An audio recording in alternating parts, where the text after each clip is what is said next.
The Science of Happiness, full detailed summary. 1. What is happiness? Happiness is a positive emotional state characterized by contentment, joy, life satisfaction, and purpose. Scientists often break it down into two components: hedonic well-being, experiencing pleasure and avoiding pain; eudaimonic well-being, living with meaning, purpose, and self-realization. 2. The neuroscience of happiness. Dopamine, the reward chemical, released when you achieve something. Serotonin regulates mood and social behavior. Oxytocin, the love hormone, boosts happiness in relationships. Endorphins, natural painkillers, released during exercise and laughter. The prefrontal cortex, decision-making and goal-setting, and the amygdala, emotion regulation, are key brain areas influencing happiness. 3. Genetics versus environment. According to researchers like Sonja Lyubomirsky, about 50% of our happiness is determined by genetics, our happiness set point, 10% by circumstances, and 40% by intentional activities like gratitude, exercise, and kindness. We have the power to influence nearly half of our happiness level. 4. Habits that boost happiness.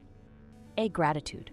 Practicing gratitude rewires your brain to focus on the positive. Writing a gratitude journal or simply thinking about what you're thankful for can boost mood. B. Mindfulness and meditation. Regular mindfulness helps reduce stress and increases self-awareness. Meditation increases gray matter in areas related to emotion regulation and empathy. C. Acts of kindness. Helping others produces a helper's high. Altruism increases happiness and strengthens social connections. D. Strong relationships. Quality social bonds are the most consistent predictor of happiness. Harvard's 80-year study on adult development found close relationships are the key to a fulfilling life. E. Exercise releases endorphins and improves mental health. Just 30 minutes of exercise a few times a week can significantly boost happiness. F. Sleep. Poor sleep is a strong predictor of negative emotions. 7 to 9 hours of quality sleep helps emotional regulation and cognitive performance. 5. Psychological theories of happiness. A. Maslow's hierarchy of needs. Self-actualization at the top. Becoming your best self is a source of deep happiness. B. PERMA model by Martin Seligman. P. Positive emotion. E. R. Relationships. M. Meaning. A. Accomplishment. C. Flow theory. Mihaly Csikszentmihalyi. Flow is a state of deep immersion in a task.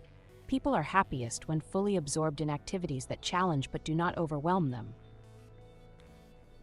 6. Myths about happiness.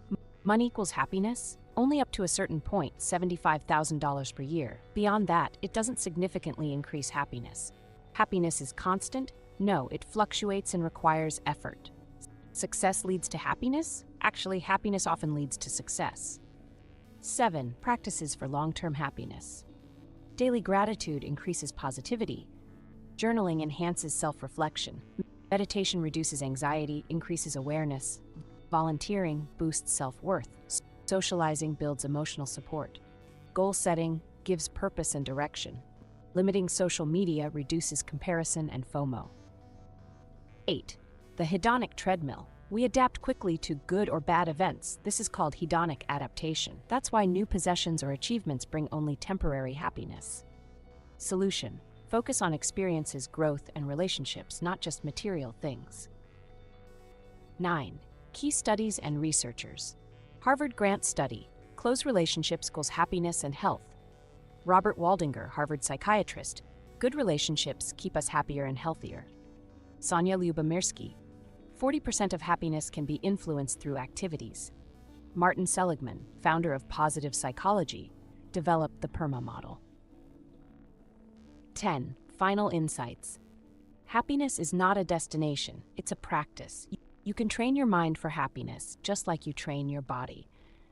Pursuing meaning and connection leads to more lasting happiness than chasing pleasure. Conclusion. The science of happiness shows that intentional choices, like practicing gratitude, nurturing relationships, and engaging in meaningful activities, can transform our lives. While we can't control everything, we can control a lot more than we think.